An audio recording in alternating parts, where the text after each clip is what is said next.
These are in listen-only mode. Good afternoon. My name is Jan O'Neill and I'm a community coach with the County Health Rankings and Roadmaps program. And I'm joined today by my colleague, Ali Havrilla. Ali and I will be co-hosting this short webinar and we'll take turns chatting out a few links and answering your questions. So Ali, are you there? Yeah, hello. Hi, Jan. Good to hear your voice. Good to hear you too. Yeah, welcome everyone to today's webinar. In the next 20 minutes, we'll do a quick dive into the Intervention Planning Matrix, a tool for helping you see the ways in which your mix of interventions support program, policies, and systems change on your journey to improve health in your community. And first we'd like to just make a quick note about us. The County Health Rankings and Roadmaps program is based at the University of Wisconsin Population Health Institute, and we're a collaboration with the Robert Wood Johnson Foundation. We'd also like to acknowledge that this program is the result of the contributions of many, many colleagues and partners here in Wisconsin and across the nation. And thanks to their support and to RWJF, we're able to bring you this free webinar today. Ali's going to be chatting out a link to our website, and also you'll see in the handouts that you can see our slides that we'll be using today. We want to take a moment to get you quickly oriented to the technology we're using today. The GoToWebinar attendee interface is made up of two parts, and on the left you can see the viewer window where you'll see our screen throughout the presentation. On the right you'll see the control panel, and here you'll find handouts for today's session, including a PDF of our slides, the Intervention Planning Matrix tool itself, and a community example of the planning intervention matrix that Ali's going to walk through with us in a little bit, and then also a list of related links that we'll be sharing during the presentation. And you can also interact with us through the control panel by using the questions section. So please feel free to ask us questions or share your thoughts and experiences via the control panel anytime during this next 20 minutes. We're also recording this and it will be archived on our site. So with that, let's jump right into the roadmap for today's webinar. We're going to be talking about a tool called the Intervention Planning Matrix, and we'll start with when to use that tool and where to find it in our Action Center, how to use it, and we'll walk through the tool itself, and Ali will give us an example, and we'll talk about the context for using it and the different uses of it, and then we'll do a little bit of Q&A and then talk about what's next after this webinar. So here we go. Now you'll find the Intervention Planning Matrix in our Action Center in the Choose Guide, and Ali's chatting out the link to the Choose part of our Action Center now to that guide. So how would you know that you're in the Choose part of the Action Center? Well, imagine if you're sitting around a table and you're thinking about what can we do to have an impact, or what can we do to really move the needle on health priorities in our community? Or you might be asking, hey, we've got a lot going on. Is there something else we could be doing to have a greater impact? And one place to go to find strategies so you can do an inventory of what's already in place in your community and maybe even find some new strategies is What Works for Health. This is what the landing page looks like, and we have close to 400 strategies that a team here at the university vets for the strength of evidence. We're not going to go deep into this resource here. It's a very rich resource, but Ali will chat out a link to our 20-minute short webinar on how to use What Works for Health, but we really encourage you to go and take a look at that resource on our site. It's a great place to find strategies, and it's a great place for populating the matrix that we'll be sharing with you right now. So this is what the tool looks like, and as I said, you can also download it as a handout in the handouts section of the control box. It was originally developed here at the UW-Madison by folks at the Healthy Wisconsin Leadership Institute. It's a great tool for helping you assess your mix of strategies, your program and policy, systems change and environmental change, and considering how you might have more impact. So I'm just going to walk briefly through how to read this matrix. It's pretty self-evident. On the left-hand side, you'll see is we define what we mean by programs and systems change, environmental change, and policy. And then across the top, you'll see what's called spheres of influence. And what this means is how wide is the impact or influence of the particular program or the system's environmental change or the policy. So we're looking at how wide is the impact from individuals and families and social networks, so that goes in the individuals column, to organizations and institutions, that's the middle column, to communities, by which we mean neighborhoods, municipalities, counties, or the state as a whole. And under the spheres part of it, you fill in your topics. So for example, you might be focusing on the priority of obesity or childhood poverty or the academic achievement gap. And then you can work your way across the rows. So for example, starting with programs, ask, what programs are in place right now in your community that will impact individuals, organizations, and community. And then you work your way to the next line of boxes with systems change. So note that you don't need to fill in every box. When you step back, you can see it's sort of like an inventory of your balance of programs versus more upstream strategies. Now, as you review your strategies and perhaps choose some new and different ones from what works for health, think about their potential impact. So think about both the human impact and the equity impact. The human impact is who will benefit from each strategy, and the equity impact is, well, how does this strategy affect those with the greatest needs in our community? And then there's the question of who should benefit. So those questions are pretty important to think about when you consider your strategies. Allie's now going to give an example from a community that she worked with as a coach. Yeah, great. Thanks, Jan. And before I jump into how we actually use the intervention planning matrix as a tool, I just wanted to provide a little bit of context and background about the community I'm going to share, and that's Springfield, Missouri. And so just wanted to start by acknowledging that within Springfield there's a strong history of community collaboration, and they're focused broadly on factors that affect health, including efforts to address poverty, education, and access to healthy food. The coalition that I had the opportunity to work with was continuously striving to do more to make Springfield a healthier place for all residents of the community. So coaching really supported the coalition's thinking about how to advance policy and systems change initiatives by focusing on active living, healthy eating, and reducing tobacco use.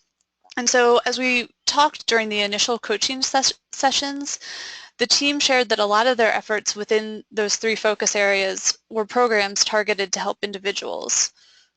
The team recognized an opportunity to build on the existing efforts and strategically plan to implement policy systems and environmental change rather than continuing to invest in new programs.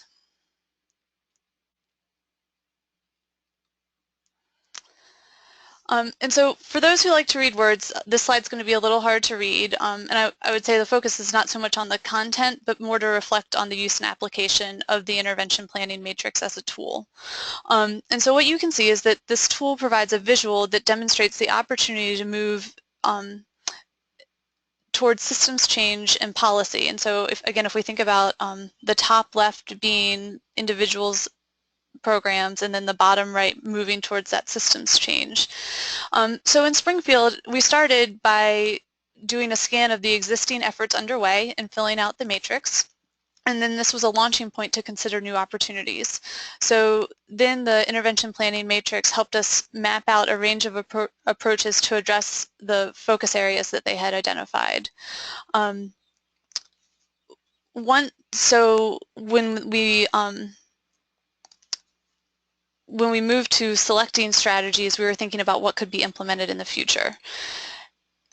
In this example, you'll notice that not every box includes a strategy, and that's okay. I'll also note that sometimes an approach might fit into more than one box, and so in the case of Springfield, we included that strategy in the multiple boxes, and again, that was just to really help with the visual to support conversation. And that conversation was important because the coalition then used the completed intervention planning matrix to engage their partnership and dialogue to respond to the question, how can we move from delivering programs to implementing systems change? So as part of the thinking and responding to that question, the coalition then went and used What Works for Health, which Jan shared earlier, to identify evidence-based strategies.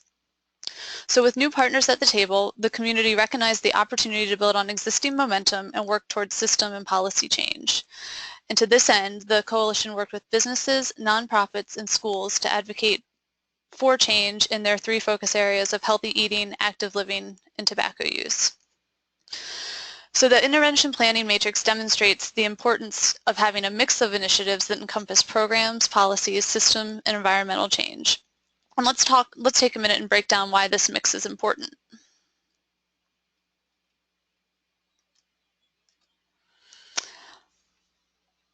So programs and policies are both important components of community change. Programs generally provide specific services for people in need. Policies create the standards for how a community or specific organization will operate. Policies that change the environment or social norms have the potential to benefit more people. These policies make the healthy choice the easy choice. Programs also have policy considerations. So a great starting point is to think about what policies do you need to support programs now and in the future. And so that sort of helps set up the supports for the work that you're doing today to be sustainable. I also wanted to take a minute and dive a little deeper into my mentioning of partnerships and collaboration, because that played a key role in Springfield to support their efforts to move to action. So once you fill in the intervention planning matrix with strategies for your focus area, you might find this tool, which is Spheres of Influence, and it's in several places throughout our Action Center, to help you think about who do you already have engaged in your coalition and partnership, and who else might you need to reach out to. If you think through these questions, you'll think about who your allies can be in building support for policy change.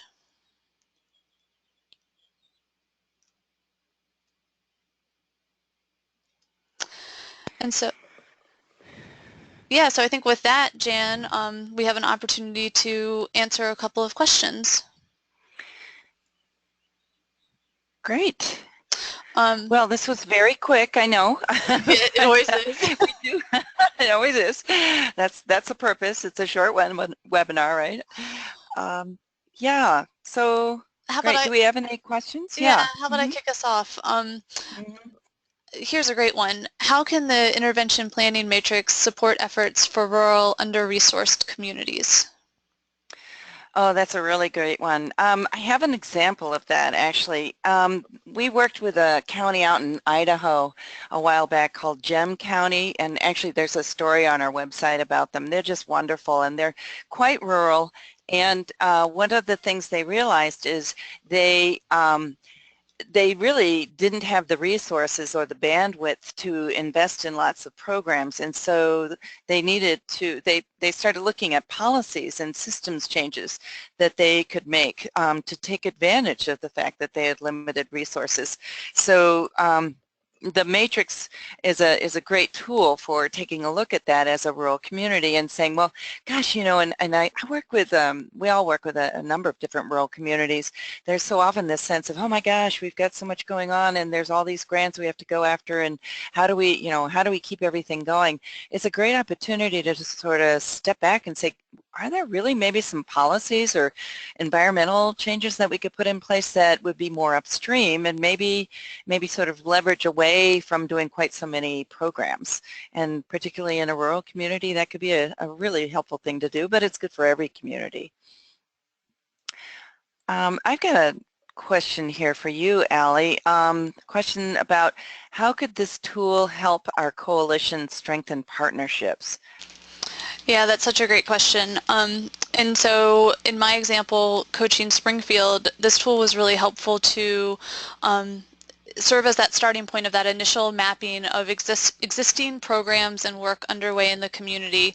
But then when they, as a coalition, push themselves to think about what are the policy and systems change that we desire to see in the future, that then started a conversation of recruiting new partners, and when I say recruiting new partners, it was maybe even having conversations with individuals already doing work in the same space, and so maybe just having that conversation across your community.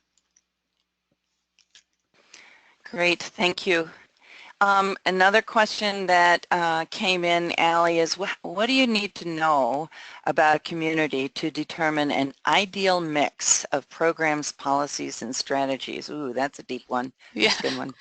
Yeah, no, that's a great question. And I would say like so much of this work around community health improvement, there's no one right answer.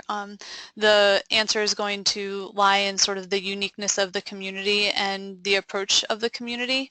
And so I think, you know, I'm thinking back to that policy versus program slide, and I don't like to say policy versus program because I really think it is a mix of both, and I think that's where What Works for Health can really be a great resource to help you think about not only the evidence of the strategies that you're implementing, but then also think about community context, community fit, community readiness, and sort of using all of those frames to help think about what the right mix is moving forward from where you are today to where you want to be. Great. Do we have time for one more? Yeah, I think so. So, Jan, I wonder if you could take this one on. How could you just speak to how we can better measure impact? Yeah, so one of the things that you can use the matrix for is to kind of break down what's really, who are you having impact on, and you know, at what level is it? So what sphere of influence is it, at the individual behavior level or families level, or is it more at the organizational, or more at the institutional, or more at the community level? And we have actually in our Evaluate guide in the Action Center, there's some guidance for measuring impact of programs, and that's different from how you would measure the impact of policy and systems change, and that we have guidance for as well. So I think that what the matrix does, it sort of helps you parse that out. Who are we impacting at what level, and then go into the Evaluate guide to see if you can take a look at some of the guidance there on either program or policy level, because there are different ways of measurement there.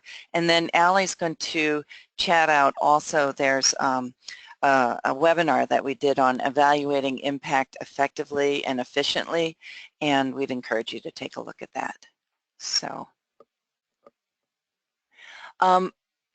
can we do one more really quick one here, Allie? Sure. That Yeah, just came in. absolutely. Kirsten's wondering if communities fill out the IPM, the Intervention Planning Matrix, as a group or on an individual basis and then share out their ideas. So really kind of getting into process a little bit. Is there one approach that works best? What did Springfield do? Yeah, that's a great question. So in Springfield, we actually had a couple of iterations of using the Intervention Planning Matrix. So the Intervention Planning Matrix, they started workshopping it as a coaching team, right? So a small group of leadership from across their coalition. And then they decided that this would really be useful both to help, again, visually demonstrate the work in communities, but then also continue the conversation and dialogue around partnership and collaboration. So then they had each work group for the focus areas fill out the intervention planning matrix within their work group team. And then we actually came back together and did some group work together around organizing and thinking through what words really meant and clarifying. But that was the process that they used, and they did that over the course of about 3 hours. Great, thanks, Allie. Well, I'm going to move us on. This webinar will be archived, and also we'll talk in a moment about how you can access us and get a hold of us. But I also want to say we've just started these. This is just a great way for people to ask more questions and really interact with each other. We have on Tuesday, June 27th at 3 o'clock Eastern Time, a post-webinar discussion group. And this is a chance to dialogue with each other, with your colleagues across the nation about what you heard on this webinar and learned, and about measuring impact of interventions for sustainable changes. Yeah, and so thanks for introducing that, Jan. And I would just note that this conversation is different than our webinar because it will be a facilitated interactive discussion where you can share with others what you're doing locally as well as ask questions of other participants. So we'd love to see everybody attend. Registration is limited, and we're going to chat out the registration link here in a minute. For this discussion, video conference is highly recommended. You can join by phone, but we are really encouraging video so that we can connect face-to-face and build that connection. There is limited capacity, and so sign up early. You'll be seeing the registration here in a second through the chat box, and then as a follow-up to today's email, we'll also have that, share that invitation. So if you're interested in joining us, what we ask is that you reflect on these questions in advance. We'll discuss these and a few more. Again, it's a facilitated conversation, and Joanne Lee with Active Living by Design will serve as our lead facilitator. And if there's great interest in having continued conversation even beyond that, we have an opportunity to continue that connecting and learning with the support of Active Living by Design and Joanne. And so I think with that, we're going to ask you to consider these questions as you leave this webinar. Who else do you need to share this information with? And what is one idea for action that you're taking with you today?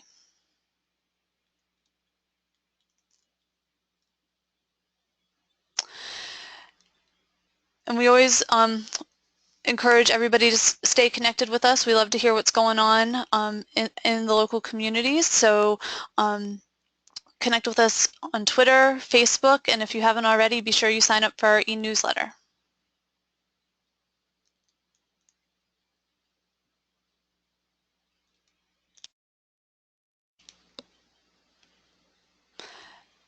And here, Jan had mentioned that one of the ways that you can connect with County Health Rankings and Roadmaps and learn more about our tools and resources is connecting with our community coaches in our Action Center. And we have 11 coaches that provide no-cost guidance for communities at various stages in their journey towards health improvement. Here's a picture of our team, and we live all across the country from California to Colorado to Pennsylvania to Florida. You can connect with us by clicking on the Get Help buttons throughout the website.